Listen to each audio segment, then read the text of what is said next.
about the reaction intermediates. नाम से पता चलता है कि ये जो स्पीसीज रहेगी it will form during the reaction. Reaction आगे बढ़ते समय जो भी स्पीसीज फॉर्म होगी उसे जनरली हम कहते हैं रिएक्शन इंटरमीडिएट, या साइंटिफिक डेफिनेशन किस प्रकार से रहेगा, तो ये जो इंटरमीडिएट होते हैं उनका लाइफ रहेगा 10⁻⁻⁶ second to few seconds. Life इनका 10⁻⁻⁶ टू few सेकंड तक हो सकता है, इसलिए हम इनको कहते हैं शॉर्ट लिव्ड स्पीसीज। काफी कम है 10⁻⁶, शॉर्ट ड्यूरेशन हो गया, इसीलिए हम कहेंगे these are the short lived species. साथ में इनकी रिएक्टिविटी भी खूब ज्यादा होती है, means they are highly reactive. तो ये जो स्पीसीज है which are short lived and highly reactive are reaction intermediate. The fragments which are short lived and highly reactive are known as reaction intermediate. तो इन इंटरमीडिएट्स का life span कैसे रहेगा? Very short. Reactivity कैसे रहेगी? Very high.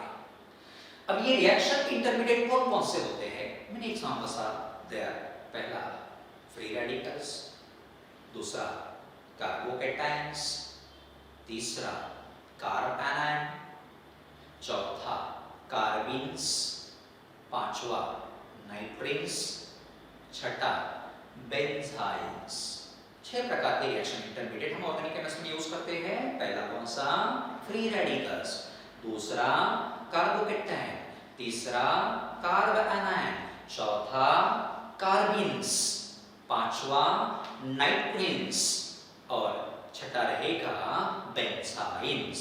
इनमें से पहला free radical हम डिस्कस करते हैं। एग्जांपल लेंगे CH3 इथेन मॉलिक्यूल। इसको हम अल्ट्रा वायलेट लाइट में एक्सपोज करेंगे। क्या होगा? बॉन्ड ब्रेक होगा। ब्रेक होने के बाद हमें मिलेगा CH3। एक इलेक्ट्रॉन यहां जाएगा, दूसरा इलेक्ट्रॉन इस कार्बन पे जाएगा, मतलब अब हमें यहां मिलेगा CH3 डॉट, 2 बार बनेगा। ठीक है। अब ये जो स्पीसीज बनी है उसमें हमें दिख रहा है डॉट। डॉट मतलब अनपेयर्ड इलेक्ट्रॉन। डॉट का मतलब अनपेयर्ड इलेक्ट्रॉन। ठीक है। तो देखिए जो स्पीसीज यहां बनी है उस पे कोई चार्ज नहीं है, इसलिए इलेक्ट्रिकली न्यूट्रल कहना। क्या कहना? Electrically neutral. कोई चार्ज इस स्पीसीज पे नहीं रहता, neither पॉजिटिव नॉर नेगेटिव, इसलिए इलेक्ट्रिकली न्यूट्रल। उसके बाद यहां आपको एक ऑड इलेक्ट्रॉन दिख रहा, ऑड को ही अनपेयर्ड इलेक्ट्रॉन कहना जो इस स्पीसीज के वैलेंस शेल में रहता है। Therefore contains odd or unpaired electron in its valence shell. Unpaired electron है इसलिए पैरामैग्नेटिक कहना। What about magnetic nature here? Paramagnetic. Why? Due to presence of unpaired electron. Remember well, जहां electron unpaired रहेगा, nature fixed, paramagnetic. Now what about reactivity? अब यहाँ unpaired electron दिख रहा, तो ऑब्वियसली क्या करेगी? पेयर्ड अप होने की कोशिश करेगी। फ्री रेडिकल पेयर्ड अप होने के लिए दूसरे स्पीसीज के साथ इजीली कंबाइन होगा, मतलब रिएक्टिविटी कैसे रहेगा? High. Reactivity of free radical is high due to presence of unpaired electron. Then यहां कार्बन का हाइब्रिडाइजेशन क्या रहेगा? कार्बन ने कितने हाइड्रोजन के साथ बॉन्ड्स बनाए? 3 सिग्मा बॉन्ड जब रहते हैं हाइब्रिडाइजेशन sp2 रहेगा। sp2 रहेगा तो शेप कौन सा रहेगा? Trigonal planar. बॉन्ड एंगल कितना रहेगा? 120 डिग्री। जहां हाइब्रिडाइजेशन sp2 शेप में जनरली फिक्स्ड रहता है, ट्रायंगल पे हर बॉन्ड एंगल ई 120 डिग्री फिक्स्ड रहेगा। तो फ्री रेडिकल एक्जेक्टली है क्या? Neutral species containing an odd or unpaired electron in the valence shell of its atom। कौन सा इलेक्ट्रॉन लेना जरूरी है? odd or unpaired electron। कहां पे रहेगा? in the valence shell of its atom, species called free radical। अभी free radical कितने प्रकार के दिए गए हैं? तो यहां हम कंसीडर करते हैं 3 types are given here। First is CH3 CH2 dot। इसका टाइप कौन सा रहेगा? अब डिसाइड करते हैं। जिस कार्बन पे डॉट दिख रहा और इलेक्ट्रॉन है, ये कार्बन कितने कार्बन से जुड़ा? एक कार्बन से। इसलिए इस कार्बन का टाइप कौन सा? Primary, and therefore free radical is primary. Second example लेंगे CH3 CH3, यहां H रहेगा, यहां डॉट दिखाएंगे। अनपेड इलेक्ट्रॉन जिस कार्बन पे है वो कितने कार्बन से जुड़ा? 2, इसलिए इसका टाइप कौन सा? इस कार्बन का टाइप रहेगा secondary, and therefore this is a secondary free radical. Next example CH3 CH3 here dot, unpaired electron. ये कार्बन 3 कार्बन से जुड़ा है, इसलिए इसका टाइप कौन सा? Tertiary, and therefore free radical रहेगा tertiary. 3 types of free radicals given, primary, secondary and tertiary. अब हम इनकी स्टेबिलिटी को एक्सप्लेन करेंगे, which one is most stable. तो देखिए हम तीनों का स्ट्रक्चर यहां लिखते हैं, प्राइमरी, सेकेंडरी और टर्शरी। जैसे हम पहला लेंगे CH3 CH3 here CH3 dot, ये हो गया tertiary free radical. Next CH3 here H dot, secondary रहेगा।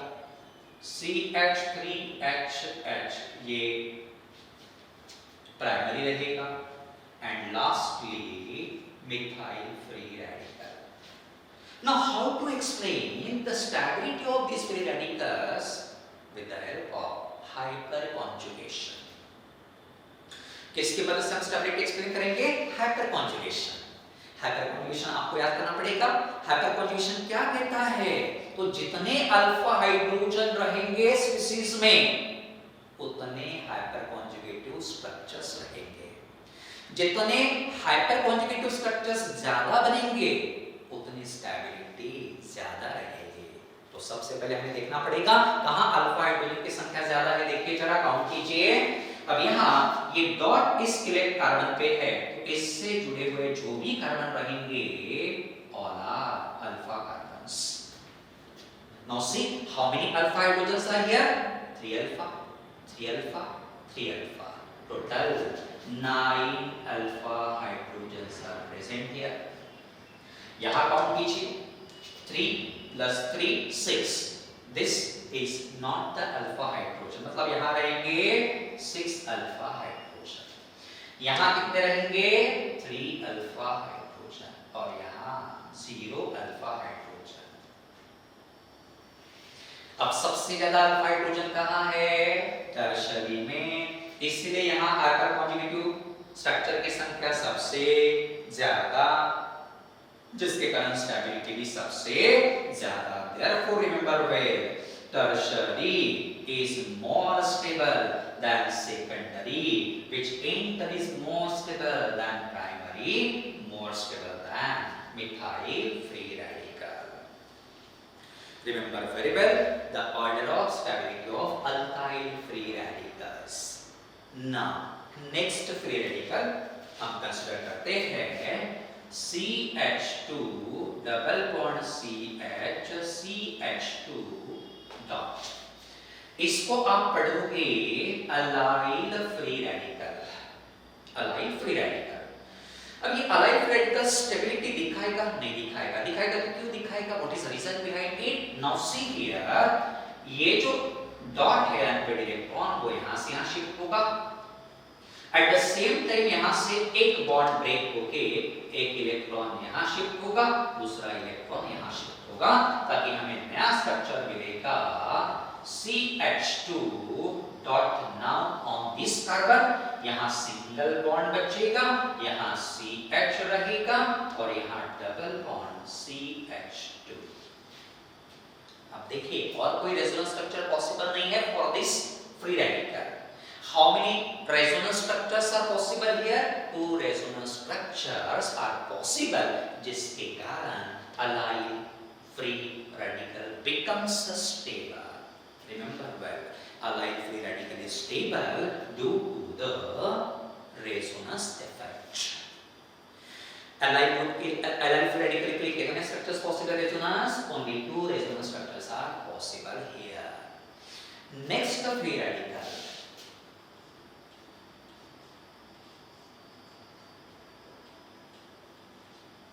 This is the benzyl free radical. अब इसकी स्टेबिलिटी कैसे एक्सप्लेन करना? once again हम क्या करेंगे? रेजोनेंस का यूज करेंगे। अब ये जो अनपेड इलेक्ट्रॉन है यहाँ शिफ्ट होगा, एट द सेम टाइम ये बॉन्ड ब्रेक होगा, एक इलेक्ट्रॉन यहाँ शिफ्ट होगा, दूसरा इलेक्ट्रॉन यहाँ शिफ्ट होगा, ताकि हमें नया स्ट्रक्चर मिलेगा इस प्रकार से। यहाँ अब क्या होगा? डबल बॉन्ड आ जाएगा, क्योंकि 2 इलेक्ट्रॉन्स ट्रांसफर हो गए, यहाँ CH2 रहेगा और यहाँ एक इलेक्ट्रॉन डॉट अनफिल्ड इलेक्ट्रॉन दिखाई देगा। फिर ये बॉन्ड्स इंटैक्ट रहेंगे। बाद में नेक्स्ट स्ट्रक्चर लिखते समय यहाँ से यहाँ जाएगा और डबल बॉन्ड यहाँ से यहाँ शिफ्ट होगा, अनदर स्ट्रक्चर।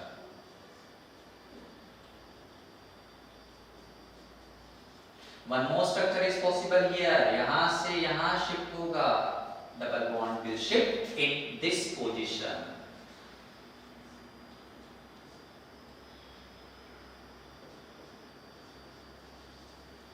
इस प्रकार से देखिए इस बेंजाइल फ्री रेडिकल के लिए कितने रेजोनेंस स्ट्रक्चर्स पॉसिबल है? हमने लिखे हैं 4, जिसके कारण स्टेबिलिटी बढ़ती है। Remember benzyl free radical is stable due to the resonance. अब क्वेश्चन है ये allyl और ये benzyl, which one is more stable? Remember well, benzyl is stable than allyl. Why? Because in benzyl free radical 4 resonance structures are possible. In allyl 2. जितने ज्यादा resonance structures उतनी ज्यादा stability. Hence benzyl is more stable than allyl. Now consider next free radical C6H5 thrice C dot. But now triphenyl free radical. Next is C6H5 twice CH positive. Sorry, dot. Diphenyl free radical. Next is C6H5 CH2 dot. This is benzyl free radical. अब 3 में से किसकी stability ज्यादा रहेगी? How to decide? तो सबसे पहले सोचना बेंजीन रिंग की संख्या सबसे ज्यादा कहाँ है? पहले में बेंजीन रिंग की संख्या जैसे बढ़ेगी रेजोनेंस स्ट्रक्चर की संख्या भी बढ़ेगी, stability also increases in the same manner. Therefore triphenyl free radical is more stable than diphenyl, which in turn is more stable than benzyl free radical. अब ये जो इतने सारे फ्री रेडिकल्स हमने कंसीडर किए हैं उनका कलेक्टिव जो ऑर्डर रहेगा डिक्रीजिंग ऑर्डर ऑफ स्टेबिलिटी हम किस प्रकार से लिखेंगे? तो सबसे ज्यादा यहां लिखते हैं हम स्टेबिलिटी ऑर्डर किसका? फ्री रेडिकल्स का। सबसे ज्यादा स्टेबल कौन सा रहेगा?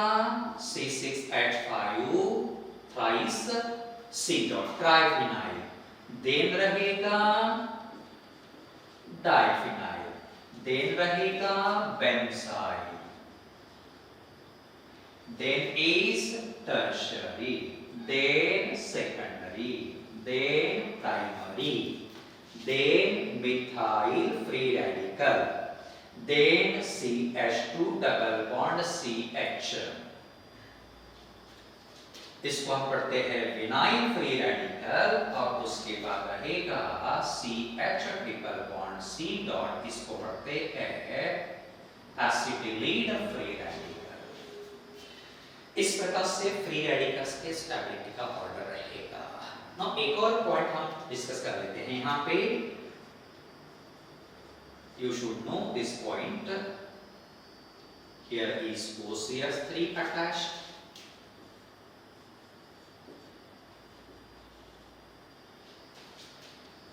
और थर्ड स्पीसीज में अब यहां हम लेंगे NO2 और यहां आएगा CH2 dot.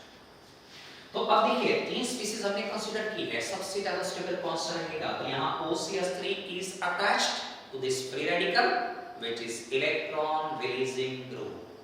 Electron releasing group होने के कारण इस फ्री रेडिकल की स्टेबिलिटी सबसे ज्यादा रहेगी, इसकी मॉडरेट रहेगी। और यहाँ NO2 ग्रुप आपको दिख रहा which is the electron withdrawing group। Electron withdrawing group होने के कारण स्टेबिलिटी डिक्रीजेस।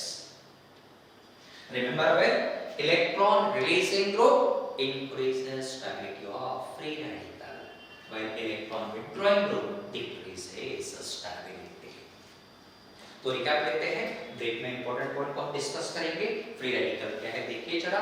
तो फ्री रेडिकल पे कोई चार्ज नहीं, न्यूट्रल कहलाएगा। ऑलवेज इनके वैलेंस शेल में ऑड या अनपेयर्ड इलेक्ट्रॉन रहना ही है एटम के वैलेंस शेल में। देन ऑड अनपेयर्ड इलेक्ट्रॉन है, देयरफॉर पैरामैग्नेटिक कहलाएगा। ऑड इलेक्ट्रॉन है इसलिए रिएक्टिविटी वेरी हाई रहेगी। कार्बन sp2 हाइब्रिडाइज्ड रहेगा, ट्राइगोनल प्लेनर शेप रहेगा। बॉन्ड एंगल 120 डिग्री होता है। तीन प्रकार दिए हैं, primary, secondary and tertiary. Then इनकी स्टेबिलिटी कैसे एक्सप्लेन करना? तो अल्काइल फ्री रेडिकल की स्टेबिलिटी एक्सप्लेन करते समय हाइपर कॉन्जुगेशन यूज किया गया है। और इस प्रकार से रहेगा tertiary greater than, secondary greater than, primary greater than methyl free radical. Allyl free radical की stability explain with the help of resonance. Benzyl भी सेम वे एक्सप्लेन किया गया है। Benzyl is more stable than allyl due to more number of resonance structures. Then phenyl group की संख्या बढ़ेगी, resonance effect बढ़ेगा, stability also increases. And lastly electron releasing group stability बढ़ाते radicals की, electron withdrawing group stability कम करवाते हैं।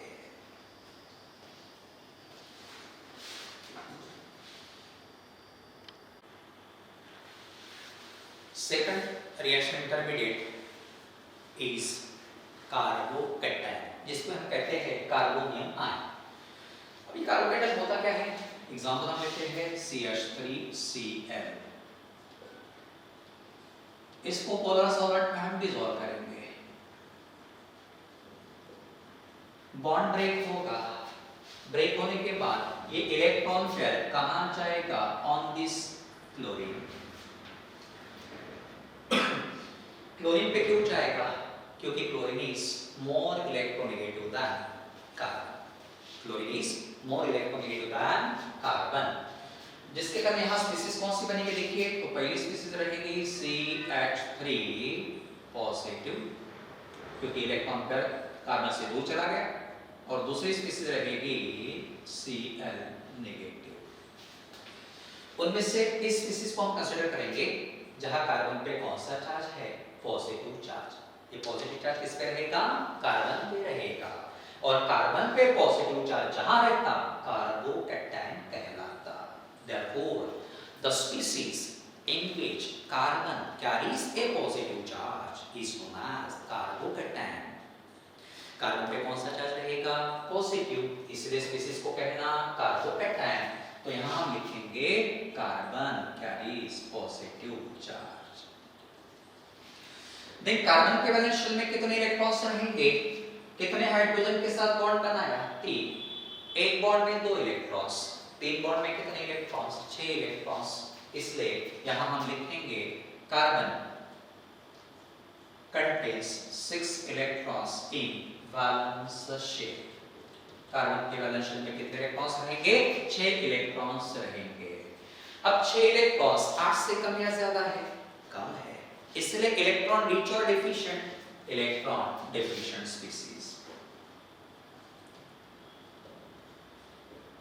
Electron deficient जो species होती है उसको हम कहते हैं लेस एसिड।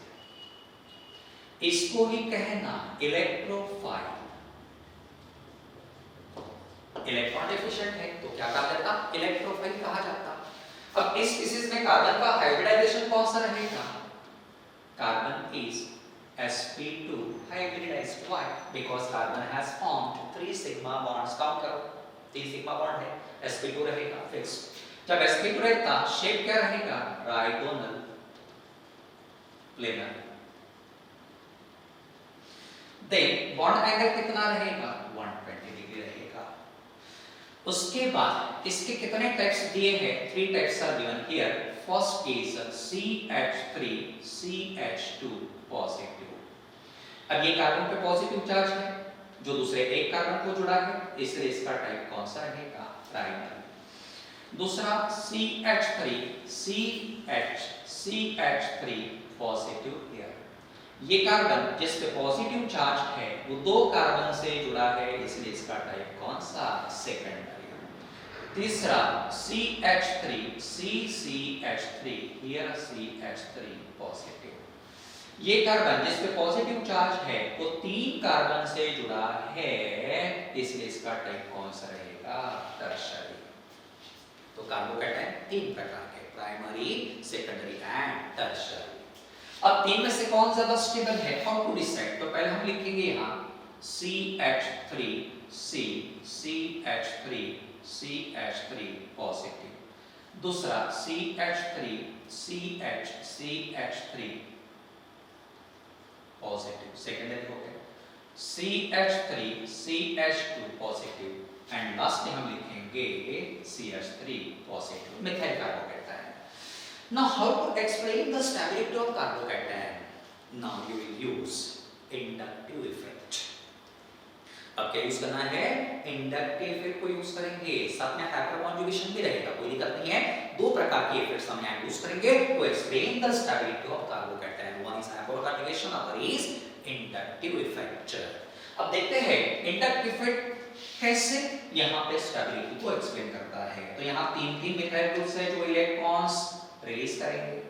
यहाँ 2 है इलेक्ट्रॉन रिलीज करेंगे। यहाँ इलेक्ट्रॉन रिलीज करने वाला एक ग्रुप है, यहाँ एक भी नहीं है। तो सबसे ज्यादा इंडक्टिव इफेक्ट कहाँ रहेगा? इस ग्रुप में, जब इसकी स्टेबिलिटी सबसे ज्यादा। देन यहाँ इलेक्ट्रॉन रिलीजिंग इफेक्ट कम हो गया, inductive effect decreased here, stability decreased here. फिर से यहाँ इंडक्टिव इफेक्ट कम हो गया, स्टेबिलिटी डिक्रीज्ड हियर, और सबसे कम स्टेबिलिटी किसकी रहेगी? Methyl carbocation. Therefore remember what is the order of stability of alkyl carbocation? Tertiary, greater than secondary, greater than primary, greater than methyl carbocation.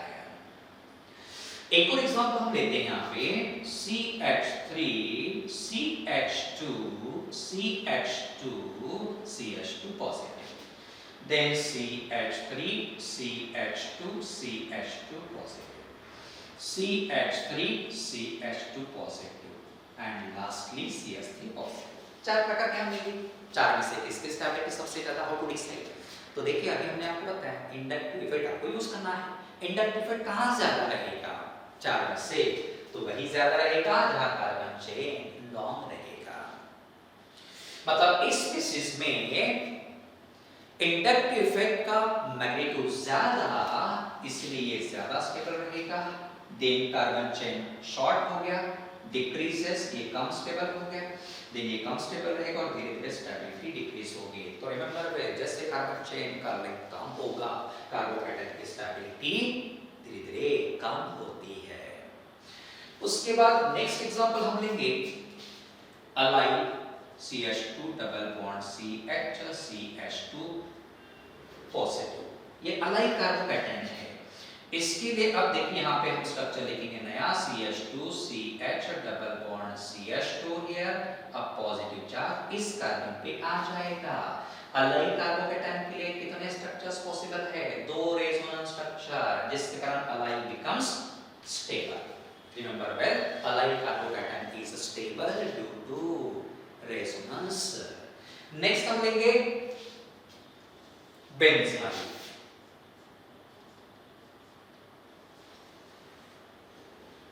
Positive. अब benzyl में क्या होगा देखिए, यहां से डबल बॉन्ड ब्रेक होगा, तो अब यहां पे पॉजिटिव चार्ज इस प्रकार से रहेगा। नेक्स्ट स्ट्रक्चर भी जैसे आपने फ्री रेडिकल्स की स्टेबिलिटी पढ़ी होगी, सेम वे आपको यहाँ जाना है, दिक्कत तो नहीं आनी चाहिए। ये पॉजिटिव चार्ज यहाँ से डायरेक्ट यहाँ शिफ्ट होगा, तो यहाँ डबल बॉन्ड का पोजीशन इस प्रकार से रहेगा CH2। नेक्स्ट स्ट्रक्चर इस प्रकार से रहेगा, यहाँ positive charge, here is double bond CH2। These are the resonance structures of benzyl carbocation। 4 resonance structures are possible here। ज्यादा resonance structures possible है बेंजाइल के लिए than allyl। Therefore remember well, benzyl carbocation is more stable than allyl carbocation। Then next example, C6H5 thrice C positive, C6H5 twice CH positive, C6H5 CH2 positive। This is triphenyl carbocation, diphenyl carbocation, and this is benzyl carbocation। Which one is more stable? This one। क्यों? क्योंकि यहाँ benzene ring की संख्या ज्यादा है, resonance structure की संख्या भी ज्यादा रहेगी, more stable, stability decreases. Then इन सभी फ्री रेडिकल्स का स्टेबिलिटी ऑर्डर हम यहाँ देखेंगे कंबाइन मैनर में। तो सबसे ज्यादा स्टेबल कौन सा रहेगा? C6H5 thrice C positive, then C6H5 twice CH positive, then C6H5 CH2 positive, then रहेगा बेंजाइल, then रहेगा allyl, then is tertiary, then secondary, then primary, then CH3 carbocation, then is vinyl, and lastly acetyl carbocation। This order is similar to stability order of free radical। इसलिए आपने free radical का भी stability order याद रखा तो ही confusion होगा नहीं। Same भी आपको कार्बोकेटाइन का ऑर्डर भी याद रखना है। Now let us consider another example, CH triple bond C positive, CH2 double bond CH positive, and CH3 CH2 positive। तीन नए टाइप के कार्बोकेटाइन हमने कंसीडर किए। अब हर कार्बोकेटाइन में कार्बन का हाइब्रिडेशन हम लिखेंगे। क्या रहेगा यहाँ? ट्रिपल बॉन्ड है, हाइब्रिडाइजेशन फिक्स्ड रहता sp। डबल बॉन्ड है, हाइब्रिडाइजेशन रहेगा sp2, याद रखना है आपको। और सिंगल बॉन्ड है तो हाइब्रिडेशन रहेगा sp3। उसके बाद हम निकालेंगे percent of s character. Now how to determine percent of s character? तो यहाँ कितने s ऑर्बिटल है? Only 1 divided by total orbital 1 plus 1 कितना? 2 into 100 मिलेगा 50%। यहाँ कितने s ऑर्बिटल है? 1 divided by total orbital 1 plus 2 3 into 100 कितना मिलेगा? 33.3%। यहाँ टोटल ऑर्बिटल s ऑर्बिटल कितने हैं? 1 टोटल ऑर्बिटल 1 plus 3 4 into 100 कितना? 25%। अब देखिए जैसे हम इधर से इधर जा रहे हैं percent of s character decrease, ठीक है। और हाइब्रिडाइजेशन कौन सा है वो भी थोड़ा ध्यान देना पड़ेगा। यहाँ sp sp2 sp3। Now remember well, electronegativity of sp hybrid orbital is greater than sp2, which in turn is greater than sp3। ऐसा क्यों? क्योंकि sp में परसेंट ऑफ s कैरेक्टर सबसे ज्यादा, और जितना s कैरेक्टर का परसेंटेज ज्यादा इलेक्ट्रोनेगेटिविटी उतनी ही ज्यादा। इलेक्ट्रोनेगेटिविटी का मतलब क्या होता है? Tendency to attract electron pair. Electron attract करने की टेंडेंसी इलेक्ट्रोनेगेटिविटी कहलाती है और इस कार्बन की इलेक्ट्रोनेगेटिविटी सबसे ज्यादा रहेगी। देखिए ड्यू टू sp हाइब्रिडेशन, तो ये इलेक्ट्रॉन अट्रैक्ट करने की टेंडेंसी भी ज्यादा रखता है। जब इलेक्ट्रॉन करने की टेंडेंसी इसकी ज्यादा हो जाएगी तो इसकी स्टेबिलिटी डिक्रीजेस और धीरे धीरे स्टेबिलिटी इधर बढ़ती जाएगी। इसलिए कंक्लूजन क्या निकलता है कि जैसे परसेंट ऑफ s कैरेक्टर कम होता है, कार्बोकैटायन की स्टेबिलिटी बढ़ती है। As hybridization changes from sp to sp3, stability increases। आपको अच्छे से याद रखना है, ये sp रहेगा तो स्टेबिलिटी सबसे कम और sp3 रहेगा तो स्टेबिलिटी सबसे ज्यादा। नेक्स्ट एग्जांपल लेंगे CH3, CH positive, here oxygen, here is CH3। अब ऑक्सीजन पे कितनी लोन पेयर रहती है? ऑलवेज याद रखना 2 लोन पेयर रहना ही है। अब यहाँ क्या हुआ है, जिस कार्बन पे पॉजिटिव चार्ज है उसको एडजेसेंट हेटेरो एटम दिख रहा। Hetero means other than carbon. एक तो यहाँ ऑक्सीजन हो सकता है या नाइट्रोजन रह सकता है और सल्फर और क्लोरीन जिन पे लोन पेयर रहेगा। ऐसा अगर हेटेरो एटम रहता है तो what will happen here, now this lone pair will shift between this two atom ताकि हमें एक और रेजोनेंस स्ट्रक्चर मिलेगा डबल बॉन्ड को। Here CH3, now one lone pair here और यहाँ पॉजिटिव चार्ज डेवलप होगा। अब देखिए पॉजिटिव चार्ज का माइग्रेशन हो गया due to resonance and therefore this species और carbocation has become more stable। तो रिमेंबर वे, जब जिस कार्बन पे पॉजिटिव चार्ज है उसका एडजेसेंट अगर हेटेरो एटम रहता है carrying lone pair of electron, then stability increases. इस प्रकार से आपको ये स्टेबिलिटी का ऑर्डर रखना है। अब देखते हैं कोई एग्जांपल हम कंसीडर कर लेते हैं। अब पहला एग्जांपल इस प्रकार से दिख रहा है, दूसरी स्पीशीज रहेगी इस प्रकार से, जहां पॉजिटिव चार्ज हम लिखेंगे। पहली स्पीशीज जो है उसमें पॉजिटिव चार्ज इज ओके, यहाँ दूसरी स्पीशीज में रहेगा और तीसरी स्पीशीज जो रहेगी वहां पॉजिटिव चार्ज दिया है यहाँ पे नंबर 1, नंबर 2, नंबर 3। ये सभी कार्बोकैटायंस। अब हमें डिसाइड करना है कि कौन सा कार्बोकैटायन मोस्ट स्टेबल रहेगा। तो सबसे पहले क्या करना, अल्फा हाइड्रोजन कितने हैं काउंट करना हर एक स्पीशीज में। तो पहली जो स्पीशीज है इस कार्बन पे पॉजिटिव चार्ज है तो इसको जुड़ा हुआ कार्बन अल्फा कार्बन और ये अल्फा कार्बन, ठीक है। अब यहाँ कितने हाइड्रोजन जुड़े होंगे, ये पहला हाइड्रोजन और ये दूसरा हाइड्रोजन। कितने हाइड्रोजन जुड़े हैं? तो यहाँ कितने अल्फा हाइड्रोजन जुड़े रहेंगे? एक अल्फा हाइड्रोजन। 2 + 1 टोटल कितना हो गया? 3 अल्फा हाइड्रोजन प्रेजेंट है यहाँ पे। दूसरे में देखना कितने अल्फा हाइड्रोजन रहेंगे, तो अल्फा कार्बन कौन सा रहेगा? This one is alpha carbon attached to this, adjacent to this, ये अल्फा कार्बन और ये भी अल्फा कार्बन, ठीक है। अब इस अल्फा कार्बन में कितने हाइड्रोजन? एक यहाँ रहेगा, दूसरा यहाँ रहेगा, एक यहाँ रहेगा, दूसरा यहाँ रहेगा और यहाँ कितने रहेंगे? 1 2 3 H H H। टोटल कितने होंगे? 3 + 2 + 2 7 अल्फा हाइड्रोजन एटम। अब यहाँ देखिए जरा कितने अल्फा हाइड्रोजन है। ये कार्बन को जो एडजेसेंट कार्बन रहेगा उसे हम अल्फा कहते हैं। तो only 1 alpha carbon is here, जिसको सिर्फ एक ही हाइड्रोजन जुड़ा रहेगा, देयरफॉर ओनली 1 अल्फा हाइड्रोजन। अब सबसे ज्यादा अल्फा हाइड्रोजन कहाँ है? सेकंड में। इसलिए इसके लिए हाइपर कॉन्जुगेटेड स्ट्रक्चर की संख्या भी सबसे ज्यादा, देयरफॉर स्टेबिलिटी ऑर्डर इस प्रकार से रहेगा। देखिए हाइपर कॉन्जुगेटिव स्ट्रक्चर की संख्या सबसे ज्यादा सेकंड के लिए, देयरफॉर सेकंड की स्टेबिलिटी सबसे ज्यादा, then first and then third रहेगा।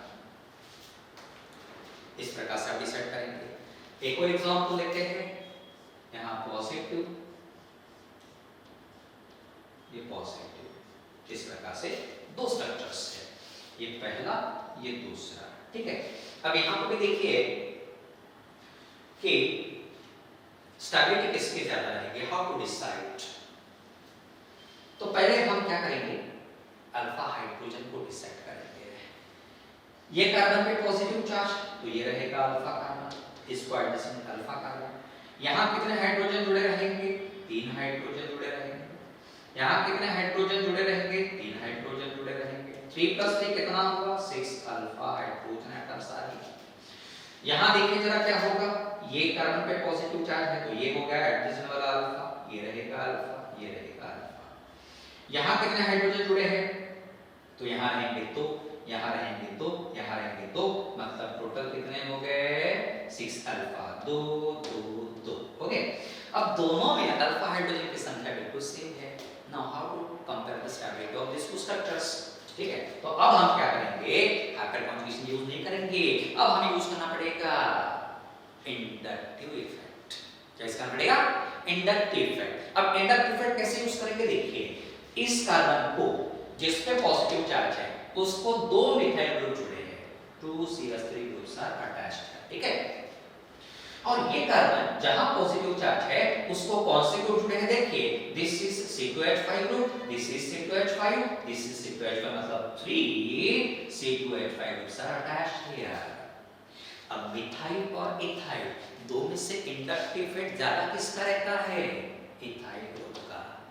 3 इथाइल ग्रुप का इंडक्टिव इफेक्ट ज्यादा होने के कारण यहां स्टेबिलिटी किस प्रकार से रहेगी, तो now second will become more stable than first. जो दूसरा स्ट्रक्चर रहेगा वो ज्यादा स्टेबल रहेगा than first structure due to more inductive effect of this ethyl groups. So in this way we have to decide the stability of carbocation. Once again repeating here, carbocation में important points आपको याद रखने हैं। Carbon positively charge रहता, carbon के valence shell में 6 electrons रहेंगे, electron deficient कहलाएगा, लेस एसिड रहेगा, electrophile, carbon sp2 hybridized, shape fixed रहेगा, trigonal planar, bond angle is 120 degree, then different types are given over there, primary, secondary, tertiary.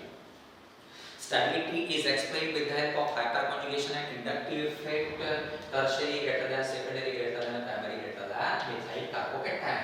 then यहाँ पे stability order धीरे-धीरे कम होगा due to decreasing inductive effect। Allyl के कार्बोकेटन के लिए 2 resonance structures possible है, stability बढ़ेगी। बेंजीन के लिए 4 पॉसिबल है, स्टेबिलिटी और भी बढ़ेगी। फिनाइल ग्रुप की संख्या बढ़ गई, stability of carbocation increases. Then जैसे परसेंट ऑफ S कैरेक्टर कम होता, स्टेबिलिटी धीरे-धीरे बढ़ती। इस प्रकार से अगर लोन पेयर अवेलेबल रहता हो heteroatom adjacent to carbon carrying positive charge, तो स्टेबिलिटी बढ़ेगी ड्यू टू रेजोनेंस। और ये एग्जांपल्स भी आपको अच्छे से याद रखने हैं, मतलब you have to find out the stability of different species।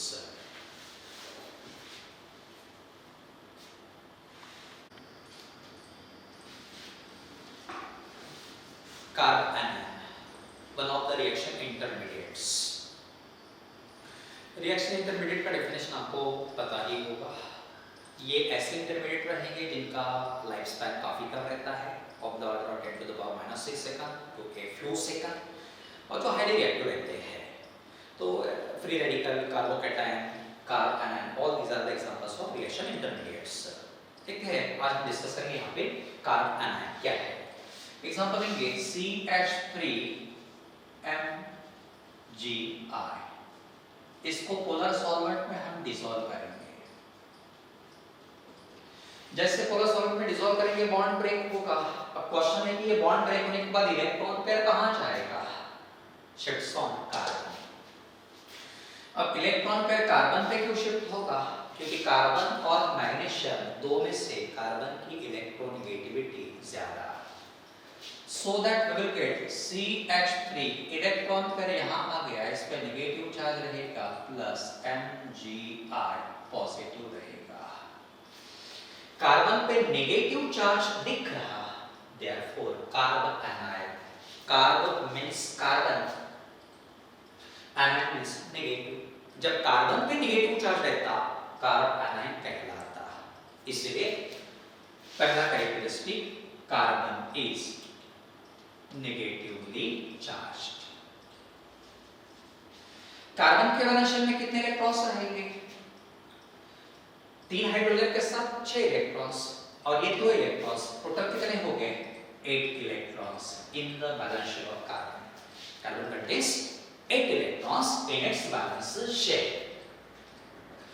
Then diamagnetic paramagnetic रहेगा तो सभी इलेक्ट्रॉन्स पेयर्ड अप रहेंगे, इसलिए डाइमैग्नेटिक कहलाएगा। और इलेक्ट्रॉन्स आर पेयर्ड अप, इसलिए डाइमैग्नेटिक।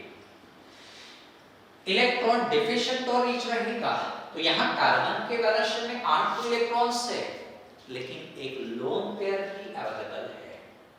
लोन पेयर अवेलेबल होने के कारण इलेक्ट्रॉन रिच कहलाएगा। इलेक्ट्रॉन रिच है इसीलिए लिस बेस कहलाएगा।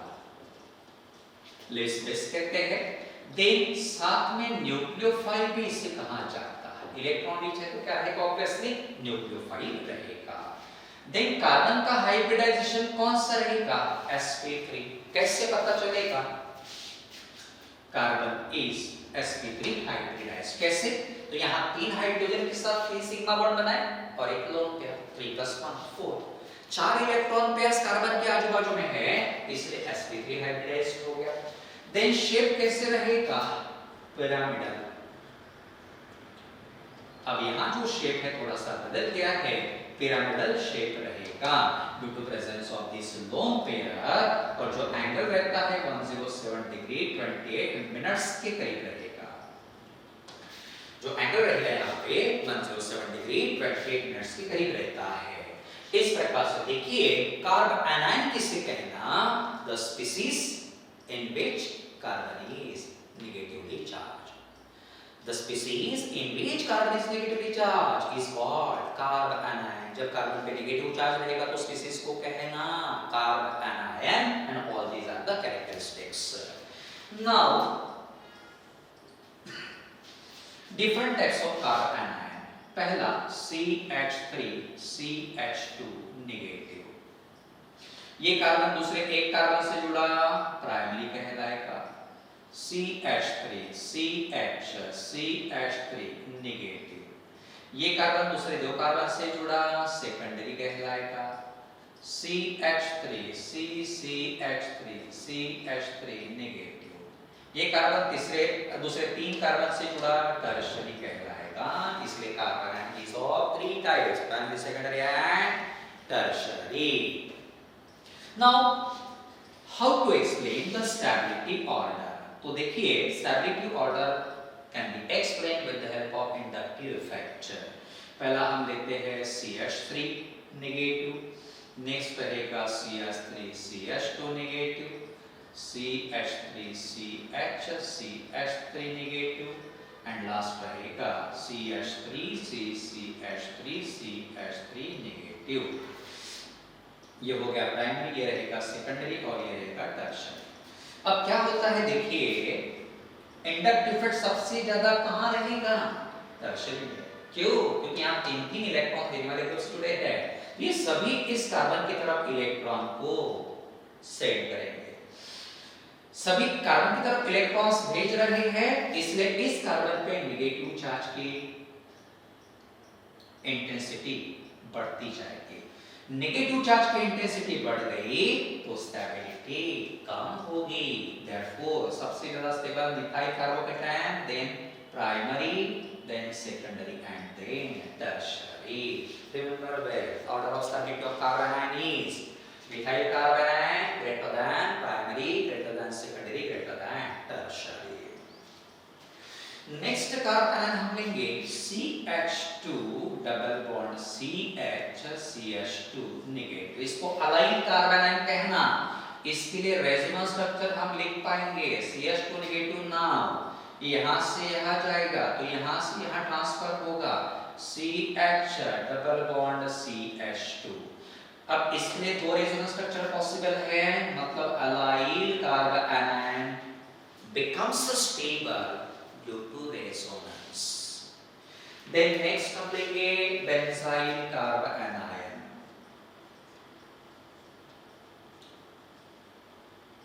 नेगेटिव. फिर ये लोन पेयर या नेगेटिव चार्ज यहाँ से यहाँ ट्रांसफर हुआ तो यहाँ बॉन्ड ब्रेक होके इधर शिफ्ट होगा ताकि हमें नया स्ट्रक्चर मिलेगा. Double bond CH2 and here is negative charge. यहाँ double bond. Then next structure यहाँ से यहाँ शिफ्ट होगा तो यहाँ से यहाँ शिफ्ट होगा. Double bond negative charge, here is CH2. Next यहाँ से यहाँ जाएगा तो यहाँ से यहाँ शिफ्ट होगा ताकि लास्ट स्ट्रक्चर मिलेगा negative here. Double bond CH2. ये सब लोन पे यहाँ इस प्रकार से शिफ्ट होगी. ऐसे कितने स्ट्रक्चर्स मिले हैं?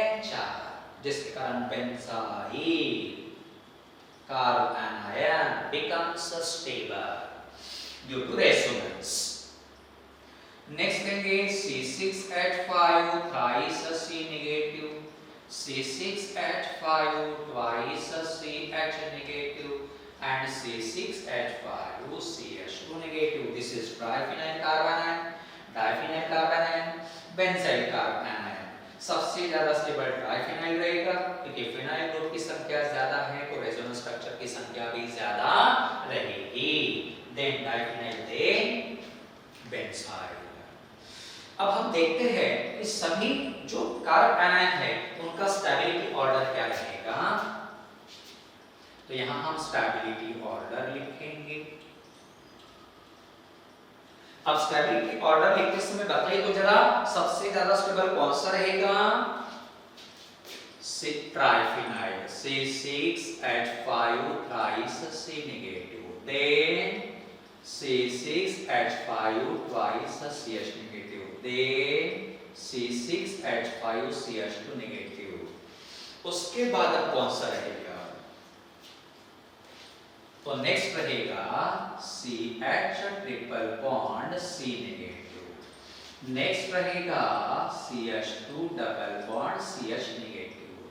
देन रहेगा CH3 negative methyl radical. Then is primary, then secondary, then tertiary. इस प्रकार से आपको कार्बोनाइन का ऑर्डर अच्छे से याद रखना है. देन नेक्स्ट एग्जांपल लेंगे CH triple bond C negative, CH2 double bond CH negative, CH3 CH2 negative.